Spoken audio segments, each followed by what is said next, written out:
옆 사람과 한번 인사하겠습니다. 꿈꾸는 자에게 소망이 있습니다. 졸더라도 꿈을 꾸는 자 됩시다. 피곤한 오후 시간이지만 졸더라도 또 거룩한 꿈을 꾸는 여러분 되시길 바랍니다. 얼마 전에 뉴스를 통해서 미국의 라스베가스에서 세계 최대 가전 전시회 CES 2020 열렸습니다. 거기에서 우리나라 기업들이 많은 그런 성과를 거뒀는데, 특별히 그 현대차가 그 우버라는 회사와 함께 하늘을 나는 차, 여러분 상상해 보셨습니까? 하늘을 나는 차, 이것을 선보였습니다. 많은 매스컴들의 관심과 이슈의 그런 대상이 됐습니다. 그래서 뭐라고 얘기하냐면 2028년이면 그게 상용화가 돼서 이제 도심을 날아다니는 하늘을 나는 자동차를 보게 될 것이다, 이렇게 주장했습니다. 얼마 안 남았습니다. 상용화 초기에는 이제 운전면허가 있는, 조종면허가 있는 조종사들이 조종을 하게 되지만 자동 비행 기술이 발달되고 안정화되면 그부터는 이제 자율 비행이 가능하다는 겁니다. 마찬가지로 항공산업도 눈부시게 발전을 이뤘습니다. 어떤 한 연구소에서는 머지않아 우주 관광 시대가 열리게 될 것이다, 2028년 비슷합니다, 인간이 태양계에 속해 있는 화성을 방문하는 그런 시대가 올 것이다라고 예측하고 있습니다. 공상 과학 영화나 또 그런 소설에만 볼 수 있고 우리가 상상할 수 있었던 일들이 실제적으로 이제 눈앞에 펼쳐지는 그 날이 이제 얼마 안 남았다는 겁니다. 그런데 이러한 일들이 어느 한순간 갑자기 우연히 이루어진 것이 아니라는 것이죠. 어떤 한 사람이 꿈을 꾸고 그것을 이루기 위해서 수많은 반대와 실패와 시행착오를 무릅쓰고 부단히 노력한 결과 이뤄낸 그런 산물이 아니겠습니까? 어느 날 말을 타고 가다가 여행하다가 갑자기 말이 쓰러지는 바람에 속수무책으로 그 밤을 꼬박 세워야 했던 한 사람이 있었습니다. 그래서 그가 생각하기를, 이 말이 없어도 끝까지 달릴 수 있는 마차 한번 만들어 보자. 그래서 발명한 것이 자동차라는 겁니다. 그 발명한 사람이 바로 포드 자동차를 세운 포드라는 사람입니다. 그때가 바로 1892년이었습니다. 근데 이 자동차를 처음 발명할 때 이 헨리 포드가 그 자동차를 발명하라는 그 아이디어를 말하기 시작했을 때 주위의 사람들의 반응은 미쳤다라고 했습니다. 길도 없는데 무슨 차를 만드느냐는 것이죠. 그때는 제대로 된 길이 제대로 있었겠습니까? 1903년 최초로 비행기를 발명한 라이트 형제, 처음 새처럼 하늘을 나는 비행기를 만들 것이다 주변의 사람들에게 말하기 시작했을 때, 특별히 그들의 아버지는 절대로 비행기를 만들 수 없다, 극심한 반대를 했다는 거죠. 그러나 그런 수많은 그런 손가락질과 반대를 무릅쓰고 그들이 그 꿈을 이루는 그 순간, 그 지구상에 엄청난 생활의 혁신과 삶의 질의 향상을 가져오게 됐습니다. 한 시대의 문화를 바꿔버린 그런 혁명적인 사건이 된 그 자동차의 발명, 그리고 비행기의 발명. 그러니까 요즘에 보면 이 자동차, 비행기 없는 삶을 우리는 상상할 수가 없다는 겁니다. 그리고 그와 관련돼서 먹고 사는 사람들이 얼마나 이 지구상에 많습니까? 꿈을 성취하기 위해서는 그 꿈을 꾸고 그것을 계속적으로 소유하는 사람들이 있다는 것입니다. 꿈을 꾸는 것을 좋아하는 사람들이 있어야 한다는 것입니다. 때론 그 나라가 위기에 처하고 인생의 시련이 찾아왔을 때 우리는 그 꿈이 좌절되고 무엇인가 벽에 부딪히는 절망을 느낄 때가 있습니다. 그러나 그것은 세계적인 그런 추세, 지금의 어떤 추세, 경제적인 위기, 또 이 청년 실업의 그런 암울한 미래, 때로는 어떤 시련의 그런 아픔들, 예상치 못한 사고와 질병들이 우리의 삶 가운데 장애물로 맞닥뜨릴 때가 있다는 거죠. 그럴 때마다 우리의 꿈이 무엇인가 부딪히고 더 이상 나가지 못하는 절망을 느낄 때도 있다는 겁니다. 철학자 키에르케고르는 죽음에 이르는 병은 절망이라고 그랬습니다. 그러니까 그 절망 가운데 그것을 붙잡고 그 자리에 머물러 있는 사람들은 더 이상 앞으로 나갈 수 없기 때문에 그 인생이 살아가고 있지만 사는 게 아니라는 것이죠. 살아있는 게 아니라는 것입니다. 오히려 그 고난과 역경의 때일수록 우리는 더 하나님 주신 그 꿈에 대해서 깊은 관심을 가지고 그것을 구하여 그것을 붙잡아야 될 때라는 것입니다. 하나님은 지금도 절망 중에 꿈을 꾸면서 그 앞으로 전진하는 사람들, 그 꿈을 위해 기꺼이 대가를 지불할 수 아는 사람들을 찾고 계시다는 것이죠. 바로 그분들이 저와 여러분 되시기를 주님의 이름으로 축복합니다. 세상에서 사람들이 두려워하는 세 종류의 사람들이 있습니다. 첫 번째로 꿈을 꾸는 사람이라는 것입니다. 꿈꾸는 사람은 그 미래가 꿈꾸지 않는 사람의 미래와 너무나 현저하게 다르다는 것을 알기 때문이라는 거죠. 꿈꾸는 사람 앞에서는 희망찬 미래가 기다리고 있기 때문이라는 것입니다. 두 번째, 소유에 집착하지 않는 사람이랍니다. 소유하지 않는 것이 아니라 소유를 초월한 사람이라는 것입니다. 그것은 너무나 어려운 일이죠. 성경의 그 아브라함이 아마 대표적인 인물이 아닌가 싶습니다. 많은 사람이 꿈을 성취한 다음에도 실패하는 까닭은 지나치게 많은 소유에 집착하기 때문이라는 거죠.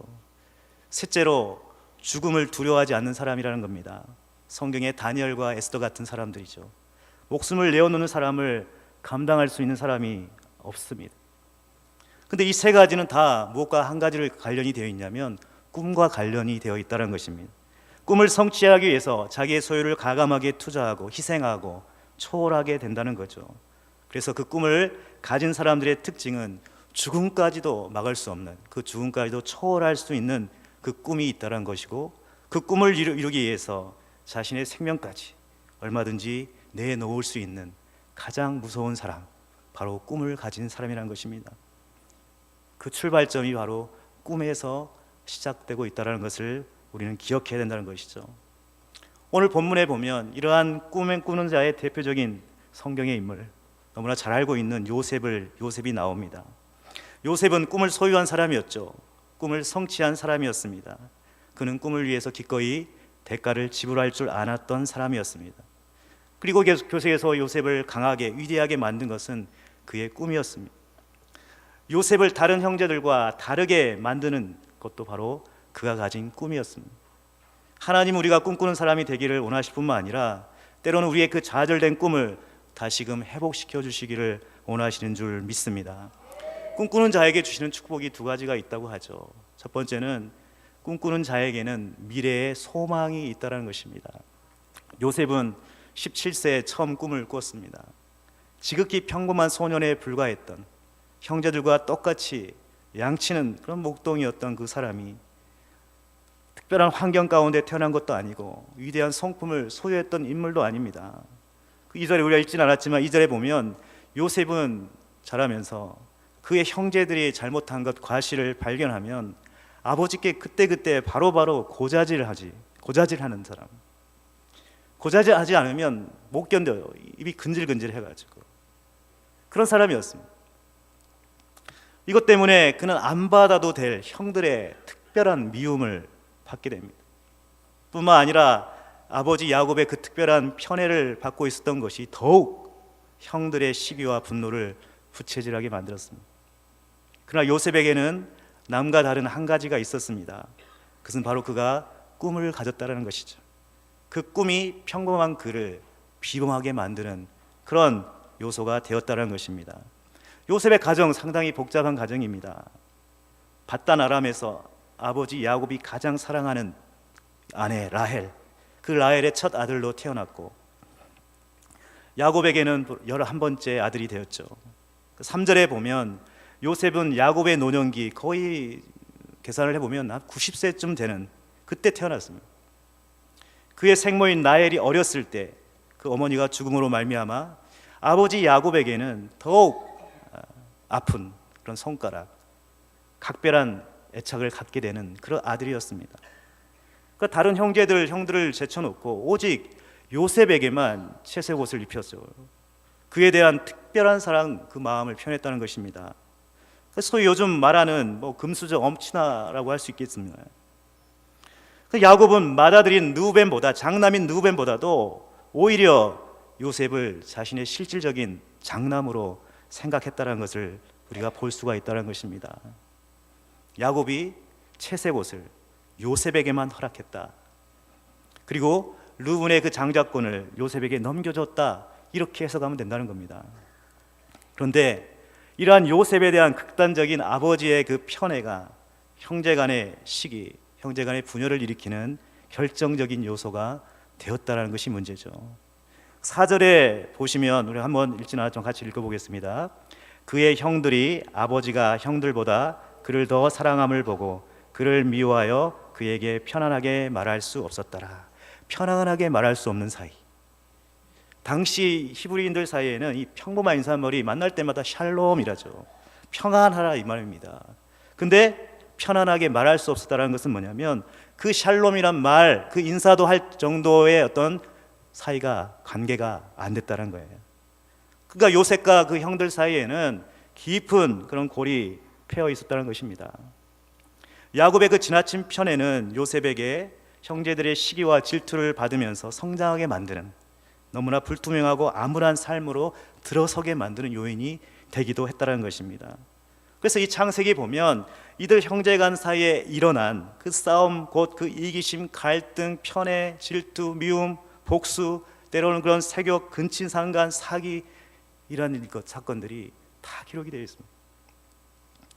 그러나 꿈이 있는 사람은 아무리 삶이 복잡하고 과정이 복잡해도 그것을 초월해서 하나님이 쓰시는 그런 위대한 인물로 하나님께서 세우신 줄 믿습니다.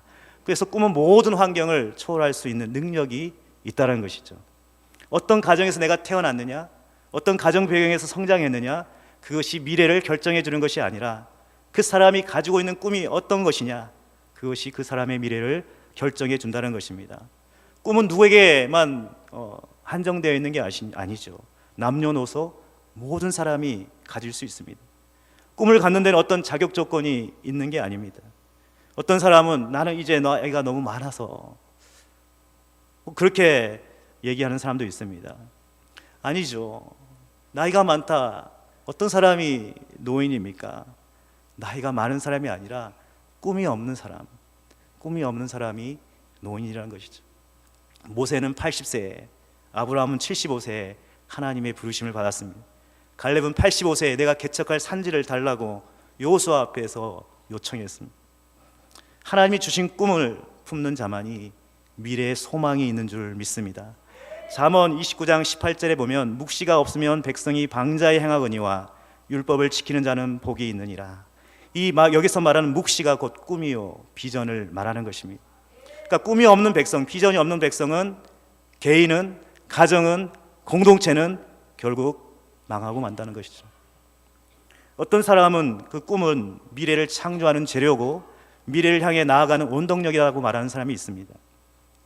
꿈을 가진 사람은 목표를 설정하여 나아가는 인생의 방향이 분명하고 단순하고 그리고 명확합니다.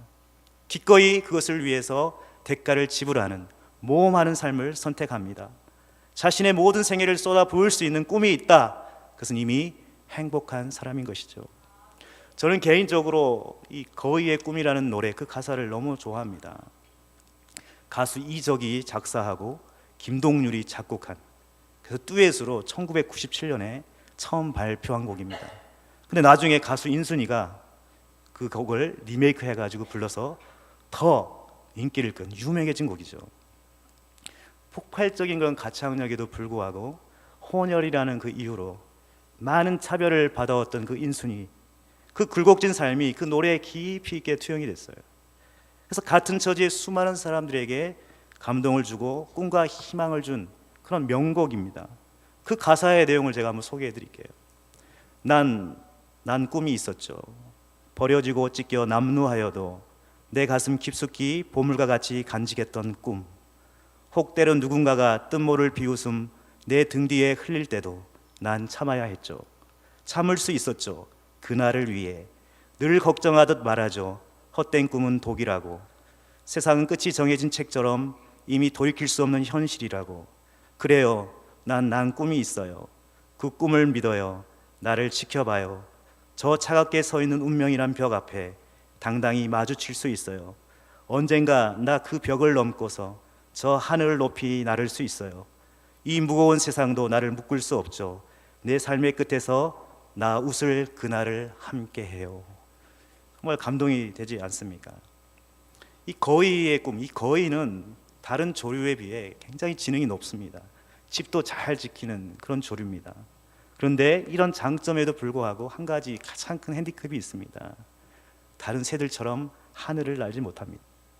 그래서 이 거위의 꿈이라는 것은 현실에는 너무나 불가능한 일이라고 보일지 몰라도 언젠가 그 현실의 벽, 그 역경, 그 불가능을 넘어서 가능케 될 그 날을 내가 바라보며 소망을 가지면서 오늘도 그 꿈을 꾸고 포기하지 않고 그 꿈을 향해 전력 질주하는 이 시대의 거위들을 향해서 응원하는 노래, 이게 바로 거위의 꿈입니다. 실제로 이 노래를 부른 인순이도 그 노래의 가사처럼 거위의 꿈을 이루게 되죠. 불행한 과거를 딛고 일어나 성공한 자신의 경험을 자신과 같은 처지에 있는 그 다문화 아이들, 그들을 나누기 위해서 대안학교를 설립합니다. 2013년도에 강원도 홍천에 해밀학교라는 대안학교를 세웠는데 학비가 전액 무료입니다. 기숙학교로 운영되죠. 현실의 벽을 넘어서 사랑과 나눔을 실천하는 그 중요성, 이것을 일깨워주고 세상을 따뜻하게 만들어가는 한 가수의 꿈이 얼마나 그 많은 사람들에게 또 다른 그 거위의 꿈을 꾸게 만들고 소망을 품게 하는 그런 선한 영향력을 끼치는지 모릅니다. 우리의 삶 가운데도 마찬가지죠. 우리는 하나님을 믿는, 하나님의 그 꿈, 거룩한 꿈을 소유한 자들인 줄 믿습니다. 현실의 벽이 아무리 높고 그것이 두터운 벽이라 할지라도 그것을 초월하여 계시는 그 하나님을 믿고 그분 앞에 믿음으로 간구하며 나갈 때 하나님께서 그 길을 새롭게 여시는 그런 삶을 경험하는 저와 여러분 되시기를 주님의 이름으로 축복합니다.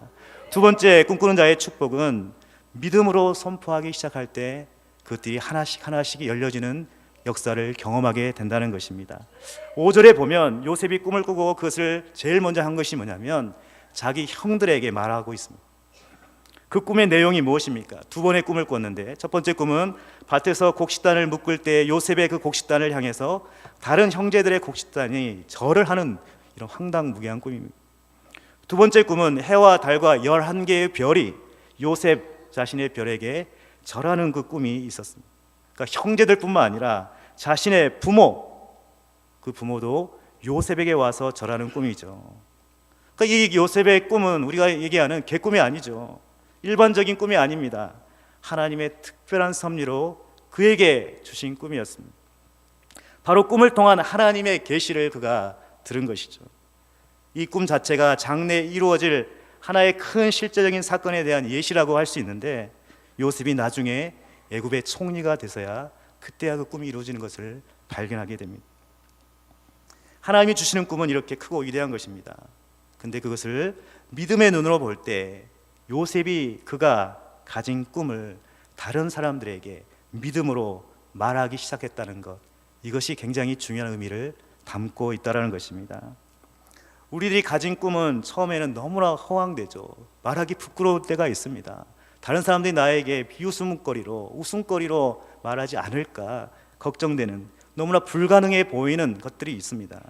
그러나 그것이 하나님께로부터 온 거룩한 꿈이요 비전이라고 한다면 그것은 믿음으로 우리는 말하기 시작하고 믿음으로 선포하기 시작할 때 하나씩 하나씩 그 꿈들이 선명하게 우리 안에 보이는 것을 경험하게 된다는 것입니다. 처음보다 나중이 더 선명해지고 명확해지는 것을 발견하게 된다는 것이죠. 그리고 다른 것에 우리의 마음을 빼앗기지 아니하고 오로지 그 한 방향을 향해서 나아가게 만드는 것입니다. 그래서 그 꿈을 말하기 시작할 때 돌아오는 반응이 아무리 싸늘하고 형들의 미움과 분노가 극에 달한다 할지라도 요셉은 그 꿈 말하는 것을 포기하지 않았습니다. 불난집에 부채질 하듯이 그들의 분노를 일으키고 그들의 미움을 더 샀지만 그것으로 인하여서 주눅들지 않았다는 것입니다. 혼자서 꿈꾸는 것만으로 사람들의 미움의 대상이 될 수가 있죠. 될 수는 없죠. 근데 그거를 사람들에게 이야기할 때 너 잘났다, 네가 뭔데 하면서 얼마든지 반대에 부딪힐 수가 있습니다. 때론 미쳤다는 말을 듣기도 하고 때로는 그런 극심한 핍박을 받기도 합니다. 그러나 우리가 포기하지 말아야 될 것은 무엇입니까? 그것이 하나님께로 왔다라는 것이죠. 하나님이 우리에게 보여주신 꿈이라는 것이죠. 그래서 그 꿈을 믿음으로 말하기 시작하고 선포하기 시작할 때 이미 하나님께서 일하고 계시는 줄 믿습니다. 히브리서 11장 1절에 믿음은 바라는 것들의 실상이요 보이지 않는 것들의 증거라고 말씀하고 있습니다. 믿음이 있다는 것은 내가 계속적으로 소원하고 바라고 있다는 것이 있다는 것인데, 그 바라는 것이 바로 꿈이요 비전인 것이죠. 꿈이 있다는 것은 그 안에 내가 믿음을 가지고 있다는 것을 의미합니다. 꿈을 가진 사람들은 그 꿈을 표현하지 않고는 견딜 수 없는 그 열정들이 일어나게 되는 것입니다. 믿음이 있는 사람은 그렇기 때문에 꿈을 말하기 시작하고, 그 믿음의 말이 우리의 인생의 태도를 결정하고 우리의 행동을 결정하고 결국 우리 인생의 놀라운 그 미래를 창조하는 그 역사를 경험케 만든다는 것입니다. 뿐만 아니라 꿈 있는 사람은 무책임하게 그것을 말하는 것으로 끝나지 않습니다. 그 꿈을 가지고 믿음으로 선포하기 시작하고 그것을 위해 기도하기 시작합니다. 기도는 바로 하나님 앞에서의 말하는 것 아니겠습니까? 우리 가운데 쉽게 이룰 수 없는 것들, 상상할 수 없는 것들이기 때문에 그것은 하나님 앞에 맡기고 하나님이 행하시도록 기도할 수밖에 없는 것이 바로 꿈을 가진 사람들의 특징이라는 것입니다. 요셉도 아마 기도의 사람인 아버지 야곱을 통해서 어렸을 때부터 기도를 배운 기도의 사람이 아니겠습니까? 기도 없이는 하나님의 꿈을 성취할 수 없다. 하나님이 함께 하셔야 되고 하나님이 그 가운데 행하셔야 된다는 것을 그는 어렸을 때부터 배워왔고 깨달았던 사람이라는 것이죠. 그래서 꿈이 크다, 꿈이 많다라는 것은 그만큼 그것을 가지고 기도하는 그런 사람으로 서야 된다는 것입니다. 하나님 나라에서 가장 큰 자는 기도한 자이고 가장 많이 구하는 자인 줄 믿습니다. 사랑하는 성도 여러분, 여러분에게 하나님이 주신 그런 평생의 꿈과 비전이 있습니까? 혹시나 다른 사람들이 들으면 너무나 황당해하고 비웃을 만한, 도저히 인간적으로 실현 불가능한 내용이라 평가절하하는 그런 것을 들을 수 있는 그런 꿈이 있습니까?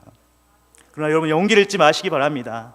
하나님이 그 거룩한 꿈을 가진 자들을 지금도 격려하시고 힘을 주시고 계시다는 것입니다. 계속적으로 믿음으로 말하기 시작하고 선포하기 시작하시길 바랍니다. 또 인내함으로 끈질기게 주신 꿈을 위해 기도하는 여러분 되시기를 바랍니다. 하나님께서 일하시도록 맡겨드리고 그 상황 가운데서 여러분이 해야 될 일들을 최선을 다해서 행하시는 여러분 되시기를 바랍니다. 그 꿈이 결국은 하나님께 영광이 되고 주님 나라의 확장을 위해서 또 나라와 민족과 열방 가운데 쓰임받는 그런 거룩한 꿈으로 세워질 수 있는, 그런 그들을 살릴 수 있는 그런 꿈 되시기를 주님의 이름으로 축복합니다. 여러 가지 상황 형편 때문에 혹시나 꿈을 잃어버린 분들이 계시다면 다시금 회복하는 귀한 시간들이 되시기를 바랍니다. 언강생심, 내 형편에 이런 말 하지 마시고 그런 부정적인 말들은 버리시고 어떠한 좌절과 고통과 환경 가운데서도 결코 하나님이 주신 그 거룩한 꿈을 포기하지 마시기를 바랍니다. 요셉은 복잡한 가정이었습니다. 형제 관계도 복잡하고 여러 가지 상황 가운데 꼬인 인생, 정말 기구한 인생, 골짜기 같은 그런 인생이었습니다. 그러나 하나님께서 그 인생을 어떻게 바꾸셨습니까? 어떻게 하나님이 놀랍게 사용하셨습니까? 그가 가진 꿈대로 하나님이 이루신 것을 우리가 발견하게 되지 않습니까? 그 꿈이 그를 인내하게 했고 그 꿈이 여러 가지 억울한 사명 가운데 억울한 그런 누명을 당해도 그 꿈이 그것을 일어서게 하고 그 꿈이 다시금 좌절되었고 뒤로 나가 침륜에 빠졌던 그 상황 가운데서 그에게 힘을 주고 앞으로 나갈 수 있는 원동력이 되었다는 것을 우리는 깨달아야 한다는 것입니다. 아직까지 꿈이 없는 분들 있습니까? 우리 자녀들 보면 정말 답답하죠. 꿈이 없습니다. 우리 다음 세대가 꿈이 없이 살아가는 그런 사람들이 너무나 많이 있습니다. 하나님 그들이 주님을 만나고 거룩한 꿈을 가질 수 있도록 기도하시기를 바랍니다. 무엇보다도 우리에게 돈도 필요 없고 학력도 필요 없고 배경도 필요 없습니다. 꿈을 갖는 것은 어떠한 자격 요건이 필요한 것이 아닙니다. 그것을 간절히 구하는 자에게 하나님께서 주시는 하나님의 특권인 줄 믿습니다. 우리 자녀들에게 심어줘야 될 가장 중요한 것, 그들에게 꿈과 비전을 심어줘야 될 줄 믿습니다. 그 마음속에 꿈이 없다면 정말 비참한 인생을 살 수밖에 없고 세상의 그런 조류에 흔들려 떠나려간 삶으로 살 수밖에 없다는 것입니다. 만약에 자신의 생애를 쏟아서 모든 것을 올인할 수 있는 그 꿈을 소유했다면 그들은 가진 소유가 없어도 행복한 사람이 되기 때문입니다. 그 꿈을 품은 자의 미래는 아름답게 변화가 될 것입니다. 미래의 꿈의 주인공이 될 것입니다. 하나님 우리 개인과 우리 가정과 교회에 속한 그 모든 공동체 가운데 이 거룩한 꿈을 부어주시고 그 꿈을 향해 전력 질주하는 저와 여러분 되시기를 주님의 이름으로 축복합니다. 이제 말씀을 맺도록 하겠습니다. 동상이몽이라는 말이 있죠. 서로 기대하는 것, 꿈꾸는 게 다르면 안 된다는 거죠. 우리가 이 공동체에 하나님 주신 비전이 있는데 그 비전에 우리의 마음을 모아서 믿음으로 선포하기 시작하고 그것을 위하여 전심전력하여 나아가는 그런 한 해가 되시기를 주님의 이름으로 축복합니다. 우리 교회 주신 주님의 비전이 무엇입니까? 성령이 이끄시는 행복한 교회입니다. 그것을 위해서 또 부산 경남을 감당하는 교회고 민족을 섬기는 교회로 소그룹을 통해 평신도를 세우는 교회로 세계를 선교하는 교회로 그러한 비전들을 우리에게 주셨습니다. 이것은 바로 우리가 함께 이루고 함께 만들어가야 될 꿈인 줄 믿습니다. 교회 공동체의 비전이 그렇다고 한다면 먼저 우리가 이 비전을 나의 것으로 함께 소유하고 함께 믿음으로 말하기 시작하고 함께 그것을 위해서 힘써 우리가 섬겨야 되는 필요가 우리에게 있다는 것이죠. 주위에 여러분이 계속적으로 기도하실 때 믿음으로 말하기 시작하기, 믿음으로 선포하기를 원합니다. 기도 시간에 여러분의 기도의 제목이 되기를 원합니다. 그것이 이루어질 때까지, 아니 우리의 세대에 이루어지지 않더라도 우리의 자녀의 세대가 그 열매를 먹을 수 있을 때 그것이 진정한 하나님의 나라 확장과 하나님 나라에 의해 선포되는 일 가운데 우리의 꿈이, 우리의 헌신이, 우리의 기도가 사용될 수 있도록 날마다 주님 앞에 기도하는 저와 여러분 되시기를 주님의 이름으로 축복합니다. 이 시간에 하나님